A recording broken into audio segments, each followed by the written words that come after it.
بسم اللہ الرحمن الرحیم۔ السلام علیکم دوستو، تازہ نیوز کے تبصرے میں آج آپ سنیں گے، لیکن اس سے پہلے اگر ہو سکے تو سبسکرائب اور لائک ضرور کر لیں، شکریہ۔ چائنا نے امریکہ کی طرف سے کورونا پر تنقید کے جواب میں اقوام متحدہ کے اعلیٰ سطح کے اجلاس میں امریکہ پر شدید تنقید کرتے ہوئے کہا ہے کہ بس بہت ہو گیا۔ ہم یہ کہیں گے کہ بس بہت ہو گیا، آپ دنیا کے لیے پہلے ہی بہت مسائل پیدا کر چکے ہیں۔ چائنا کے سفیر زانگ جن نے سوال کیا کہ امریکہ میں کورونا کے تقریباً 70 لاکھ مصدقہ کیسز اور 2 لاکھ سے اوپر اموات سامنے آ چکی ہیں۔ دنیا کی سب سے جدید طبی ٹیکنالوجی نظام کے باوجود امریکہ میں اتنی بڑی تعداد میں کیسز اور اموات کیوں سامنے آئیں؟ انہوں نے کہا کہ اگر کسی کو اس کا ذمہ دار ٹھہرایا جانا چاہیے تو وہ امریکہ کے چند سیاستدان ہوں گے۔ چائنا کے لیے امریکی رہنماؤں کے جملے کو دہراتے ہوئے ان کا کہنا تھا کہ امریکہ کو یہ سمجھنا چاہیے کہ بڑی طاقت کو بڑی طاقت کی طرح برتاؤ بھی کرنا چاہیے۔ چائنا کے سفیر نے کہا کہ امریکہ مکمل طور پر تنہا ہو چکا ہے اور یہ اس کے لیے جاگنے کا وقت ہے۔ ان کے اس بیان کی ان کے روسی سفیر نے بھی جذباتی انداز میں حمایت کی۔ دوستو، اقوام متحدہ کے لیے امریکی سفیر کیلی کرافٹ نے اجلاس کے لہجے میں غصے کا اظہار کیا۔ کیلی کرافٹ نے کہا کہ آپ سب کو شرم آنی چاہیے، میں حیران ہوں اور مجھے آج کے اجلاس کے مواد سے نفرت ہے۔ انہوں نے کہا کہ مجھے دراصل اس کونسل کے لیے شرم آ رہی ہے جس کے اراکین نے اس موقع کو اہم مسائل کی بجائے سیاسی دشمنی پر توجہ دینے کے لیے استعمال کیا۔ دوستو، یاد رہے کہ 2 روز قبل امریکی صدر ٹرمپ نے اقوام متحدہ کی ہی جنرل اسمبلی سے خطاب کرتے ہوئے کہا تھا کہ دنیا کو کورونا کی وبا کے لیے چائنا کو ذمہ دار ٹھہراتے ہوئے اس کا احتساب کرنا چاہیے۔ صدر ٹرمپ نے چائنا پر الزام عائد کیا کہ اس نے کورونا کو اپنے ملک سے نکلنے دیا اور دنیا کو انفیکشن کا شکار کیا، لہذا اقوام متحدہ کو چائنا کے اقدامات کے لیے ان کا احتساب کرنا چاہیے۔ دوستو، دوسری طرف ناقدین کا کہنا ہے کہ صدر ٹرمپ اس تنقید سے بچنے کے لیے چائنا کو ذمہ دار ٹھہرا رہے ہیں۔ دوستو، اسے امریکہ کی بدقسمتی کہیں یا چائنا کی خوش قسمتی کے دنیا بھر میں بین الاقوامی امور پر تحقیقاتی نگاہیں مرکوز رکھنے والے کم و بیش تمام تھنک ٹینکس کے چائنا کے بارے میں اب تک کے قائم کیے گئے تمام اندازے ایک ایک کر کے قطعی طور پر غلط ثابت ہوتے جا رہے ہیں۔ 1980 کی دہائی میں چائنا کے بارے میں ایک بین الاقوامی تھنک ٹینک نے گمان ظاہر کیا تھا چونکہ چینی قوم خطرناک حد تک سست اور کاہل ہے،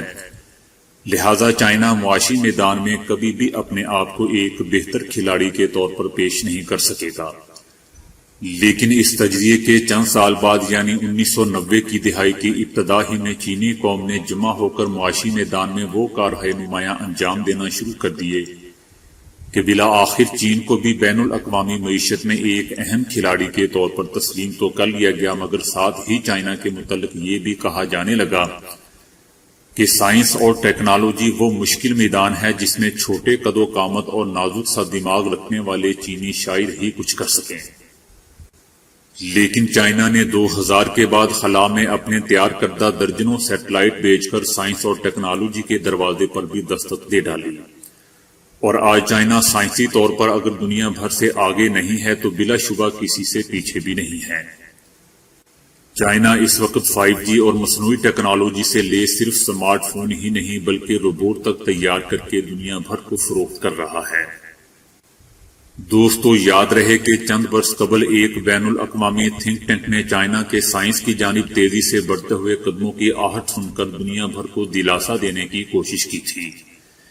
کہ چائنا سائنس اور ٹیکنالوجی میں جتنا چاہے عروج حاصل کر لے، لیکن وہ جدید اسلحہ بنانے کی دوڑ میں امریکہ، اسرائیل، رشیا اور جاپان سے کسی صورت آگے نہیں نکل سکے گا۔ لیکن چائنا کے بارے میں یہ رائے بھی زیادہ دیر تک درست ثابت نہ رہ سکی اور اب 2020 کا نیا سورج طلوع ہونے کے بعد دنیا کو احساس ہونا شروع ہو گیا ہے کہ چائنا جدید اسلحہ بنانے کے لحاظ سے بھی اپنے حریفوں پر زبردست فوقیت حاصل کرتا جا رہا ہے۔ لیکن دوستو، دلچسپ بات یہ ہے کہ چائنا کے بارے میں اتنی زیادہ پیش گوئیوں اور تجزیوں کے غلط ہو جانے کے بعد بھی پیش گوئیاں کرنے والے تھنک ٹینکس باز نہیں آئے۔ پچھلے سال انہی لوگوں نے یہ باور کروانا شروع کر دیا تھا کہ چینی قوم چونکہ تاریخی طور پر ہمیشہ سے صلح جو امن پسند اور لڑائیوں سے کوسوں دور رہنے والی قوم رہی ہے، اس لیے چائنا کبھی بھی عسکری میدان میں اپنے حریف ممالک کے خلاف جارحانہ رویہ اختیار نہیں کر سکے گا۔ مگر گزشتہ دنوں جس انداز میں چائنا نے امریکہ اور بھارت کے خلاف پیش قدمی کی ہے، چین کے اس جارحانہ طرز عمل نے بین الاقوامی تھنک ٹینک کی یہ آخری خوش فہمی اور اندازہ بھی مکمل طور پر غلط ثابت کر دیا ہے، اور ان کو بتا دیا ہے کہ چائنا کبھی بھی لڑائی سے گھبراتا نہیں ہے۔ ان سب چیزوں کو دیکھ کر اور سن کر بین الاقوامی ذرائع ابلاغ سخت تشویش میں مبتلا ہو گیا ہے، اور اب چائنا کی عسکری برتری کا خوف واضح طور پر عالمی ذرائع ابلاغ کی خبروں اور تجزیوں کی بھی زینت بننے لگا ہے۔ یہاں تک کہ خود امریکی ذرائع ابلاغ میں بھی چائنا کو ایک بڑے عسکری خطرے کے طور پر پیش کیا جانے لگا ہے۔ لیکن دوستو، دلچسپ بات یہ ہے کہ عالمی ذرائع ابلاغ میں چائنا کی عسکری مہارت کو منفی انداز میں ابھارا جا رہا ہے تاکہ سننے والے اور دیکھنے والے مستقبل میں چائنا کے عسکری غلبہ سے اس قدر خوف زدہ ہو جائیں کہ وہ چائنا کے خلاف ہونے والے متوقع عالمی گھیراؤ کو دنیا کے تحفظ اور بچاؤ کے لیے ناگزیر قرار دے دیں۔ یہ بالکل ایسی ہی صورتحال ہے جو 9/11 کے بعد اسلام کو درپیش تھی۔ اسلام کو دنیا کے سامنے اس طرح پیش کیا گیا کہ دنیا یہ سوچنے لگی تھی کہ اگر اسلام پسندوں کے بڑھتے ہوئے قدم بر وقت روکے نہ گئے تو شاید کرۂ ارض سے انسانیت ہی ختم ہو جائے گی۔ اب اسی طرح کی ملتی جلتی مصنوعی صورتحال عالمی ذرائع ابلاغ میں اب چائنا کو درپیش ہے۔ چینی قیادت بخوبی جان چکی ہے کہ معاشی میدان میں ناقابل تسخیر ہونا بہت اچھی بات صحیح، سائنس اور ٹیکنالوجی بھی چائنا کی بقا کے لیے اہمیت کی حامل صحیح، لیکن ان سب کے ساتھ ساتھ چائنا کو عالمی ذرائع ابلاغ پر بھی اپنا اثر و نفوذ جلد سے جلد قائم کرنا ہوگا، کیونکہ مستقبل میں ایک ایسی جدید عالمی لڑائی کا طبل بجنے والا ہے جسے چائنا میڈیا کی مدد کے بغیر کسی بھی صورت نہیں جیتا جا سکتا۔ مگر دوستو، یہاں بھی ایک حقیقت ہے کہ چائنا عالمی ذرائع ابلاغ پر وہ گرفت نہیں رکھتا جو گرفت اس وقت چائنا کے حریف ممالک امریکہ، برطانیہ اور اس کے اتحادی رکھتے ہیں۔ یعنی اگر دنیا کے 10 بڑے عالمی ذرائع ابلاغ کے نام لینا شروع کر دیں تو اس میں فہرست میں ایک بھی ادارہ ایسا نہیں ہوگا جس پر چائنا اپنا اثر و نفوذ رکھتا ہو۔ لیکن چائنا نے اب ایک مؤثر اور دیر پا حکمت عملی پر کام کرنا شروع کر دیا ہے۔ یوں سمجھ لیجئے کہ آج سے پہلے ذرائع ابلاغ پر غلبہ کے چینی عزائم بڑی حد تک محدود تھے،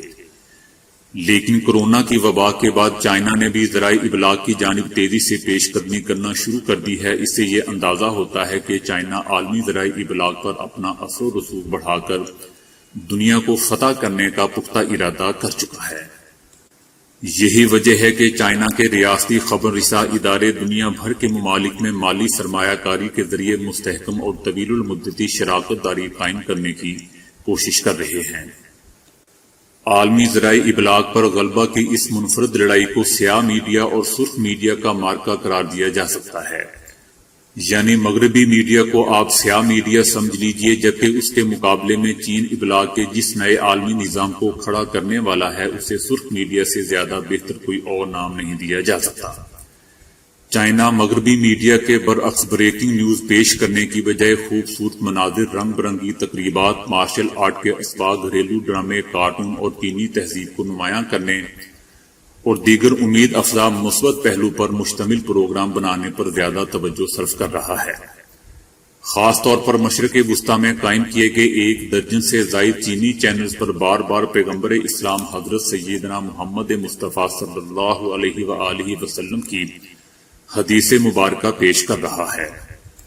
جیسا کہ ایک حدیث ہے کہ علم حاصل کرو چاہے اس کے لیے تمہیں چائنا ہی کیوں نہ جانا پڑے، کثرت کے ساتھ ناظرین کو دکھا اور سنائی جا رہی ہیں۔ چائنا کے ذرائع ابلاغ کو مشرق وسطی کے ناظرین کی توجہ حاصل کرنے میں زبردست کامیابی ملی ہے کہ تھوڑے ہی عرصے میں چائنا عرب ٹی وی کو 70,000 سے زیادہ فیس بک فالوور اور 2,17,000 یوٹیوب سبسکرائبر، جبکہ چائنا ریڈیو انٹرنیشنل CRI کو 27 لاکھ سے زیادہ فیس بک فالوور، 17,000 سے زیادہ ٹویٹر فالوورز، نیز خبر رساں ادارے شنما کو 8 کروڑ 25 لاکھ سے زیادہ گلوبل فیس بک پیج فالوورز، عرب ٹویٹر پر 16,500 فالوورز حاصل ہو گئے ہیں۔ ذرائع ابلاغ کے میدان میں ایسی ہی کچھ نمایاں کامیابیاں چائنا بڑی تیزی کے ساتھ افریقی ممالک اور ایشیائی ممالک میں حاصل کرتا جا رہا ہے۔ اس کے باوجود بھی ابھی بھی بعض تھنک ٹینک کو یہ گمان اور مغالطہ ضرور لاحق ہوگا کہ سرخ میڈیا کا عالمی ذرائع میں اثر و نفوذ سیاہ میڈیا کے مقابلے میں توقع سے بہت ہی کم ہے۔ لیکن دوستو یاد رہے کہ ایسے ہی کچھ اندازے ماضی میں بھی چائنا کے بارے میں لگائے گئے تھے، لیکن آج وہ تمام اندازے اپنی موت آپ مر چکے ہیں۔ تو دوستو آج کے لیے اتنا ہی۔ ویڈیو کو لائک اور شیئر کرنے کا بہت بہت شکریہ۔